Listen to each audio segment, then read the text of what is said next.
இந்த மீடியாக்களும் சோஷியல் மீடியாக்களும் ஒரு தவறான நரேட்டிவா அதிமுக மேலே செட் பண்ணிட்டு இருக்காங்க. அது என்ன அப்படின்னா, செங்கோட்டையன் அவர்கள் வெளியே போனனால அதிமுக சரிந்தது, ஆலமரம் சரிந்தது, அப்படி இப்படின்னு ஏகப்பட்ட நெகட்டிவ் நரேட்டிவை மக்கள்கிட்ட திணிச்சுக்கிட்டே இருக்கிறாங்க. மரியாதைக்குரிய செங்கோட்டையன் அவர்கள் தாவேக்கால சேர்ந்தனால அதிமுகவிற்கு ஒரு கடுகளவு கூட பாதிப்பு இல்லை அப்படின்றதான் நிதர்சனமான உண்மை. எங்கள் தலைவர் எப்படி லெஃப்ட் ஹேண்டில் டீல் பண்ணாரா, வர 30ஆம் தேதி எப்படி இன்னும் 2 நாளில் கோபிச்செட்டிப்பாளையத்திலிருந்தே அவருடைய எழுச்சி பயணத்தை தொடங்குறாரு. அண்ணா திராவிட முன்னேற்ற கழகம் அப்படின்றது ஒரு ஆலமரம். நீங்கள் அவ்வளோ சீக்கிரம் ஒரு வேரை அறுத்து தள்ளிட முடியாது.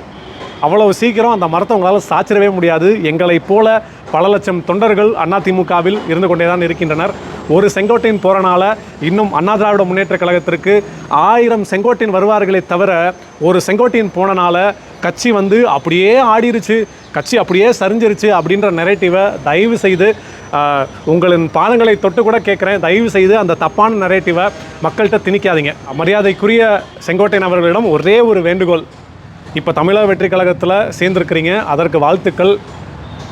அங்கே போயாவது தலைமை என்ன சொல்லுதோ, மரியாதைக்குரிய விஜய் அவர்கள் என்ன சொல்கிறாரோ, மரியாதைக்குரிய புஷியானந்த் என்ன சொல்கிறாரோ, மரியாதைக்குரிய ராஜ்மோகன் என்ன சொல்கிறாரோ, மரியாதைக்குரிய ஆதவர்ஜனா என்ன சொல்கிறாரோ, மரியாதைக்குரிய லயலாமணி என்ன சொல்கிறாரோ, அவர்கள்லாம் உங்களையோட லீடர்ஸுங்க. அவங்கெல்லாம் கட்சியில் சீனியர்ஸ். அவங்க சொல்கிறதெல்லாம் தயவு செய்து கேட்டு நடந்துக்குங்க. இல்லை அப்படின்னா அண்ணா திராவிட முன்னேற்ற கழகத்தில் எடுத்த கட்சி நடவடிக்கை மாதிரி அங்கேயும் எடுப்பதற்கான வாய்ப்புகள் இருக்குதுங்க ஐயா.